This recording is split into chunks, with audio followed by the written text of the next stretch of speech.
ഇന്ത്യയും പാകിസ്ഥാനും മഹായുദ്ധത്തിന്റെ വക്കോളമെത്തിയ വലിയ സംഘർഷം നടക്കുമ്പോൾ ഈ രാജ്യത്തൊരു തെരഞ്ഞെടുപ്പ് നടന്നിരുന്നു.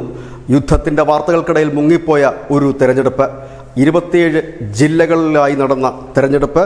അതിൽ BJPക്ക് വലിയ വിജയം നേടാൻ കഴിഞ്ഞു എന്നുള്ളതാണ് വോട്ടെണ്ണൽ ഫലം സൂചിപ്പിക്കുന്നത്. ആസാമിലായിരുന്നു മെയ് 2-7 തീയതികളിലായിരുന്നു തെരഞ്ഞെടുപ്പ് നടന്നത്.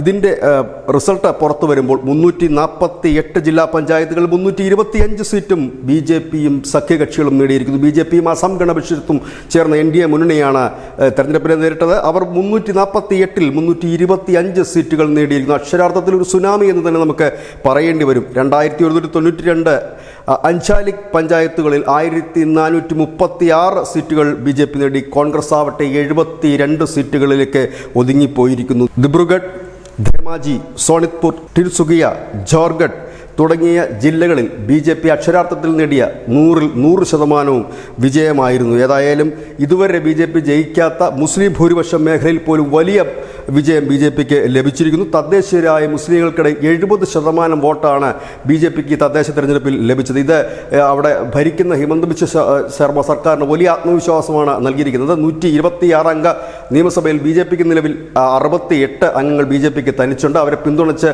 വരുന്ന ഘടകകക്ഷികൾക്കെല്ലാം കൂടി കൂട്ടുമ്പോൾ ഏതാണ്ട് 85-നടുത്തുള്ള സീറ്റുകളിലേക്ക് അത് മാറുകയും ചെയ്യുന്നു. അടുത്ത തെരഞ്ഞെടുപ്പിൽ 105 സീറ്റ് പിടിക്കാൻ കഴിയുമെന്ന് BJP ആത്മവിശ്വാസം പ്രകടിപ്പിക്കുകയും ചെയ്തിരിക്കുന്നു. ഇതൊരു പടുകൂറ്റൻ വിജയമെന്ന് നമുക്ക് പറയേണ്ടി വരും. കാരണം യുദ്ധസമാനമായ ഒരു സാഹചര്യം ഇന്ത്യയുടെ മിസൈലുകൾ പാകിസ്ഥാൻ മണ്ണിൽ പതിക്കുമ്പോൾ ഇവിടെ അസാമിൽ ജനം കോൺഗ്രസിനെ നിലംപരിശാക്കുന്ന കാഴ്ചയാണ് ഈ തെരഞ്ഞെടുപ്പിൽ കാണാൻ കഴിഞ്ഞത്.